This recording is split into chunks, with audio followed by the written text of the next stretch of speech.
Hello friends, welcome to அரிசி சமையல். இன்றைக்கி நம்ம வீடியோவில் முருங்கைப்பூ நான் ஊர்லேருந்து கொண்டு வந்தேன். முட்டைக்கோஸ் கொஞ்சம் ரெண்டையும் வச்சு நம்ம பொரியல் பண்ணிக்கலாம்.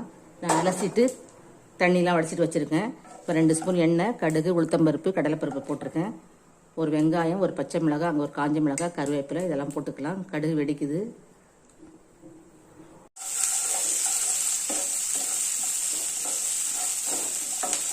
நல்லா வெங்காயம் வதங்கினோடனே முருங்கைப்பூவையும் முட்டைக்கோசையும் போட்டுக்கலாம். முருங்கைப்பூவை போட்டுக்கலாம்.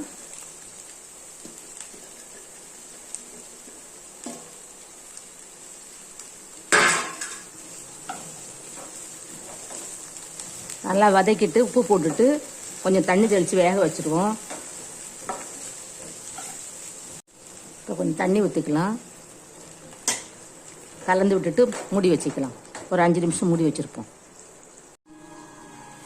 ஃப்ரெண்ட்ஸ், ஒரு முட்டை முருங்கைப்பூவுக்கு கோஸுக்கும் போட்டுக்கலாம்.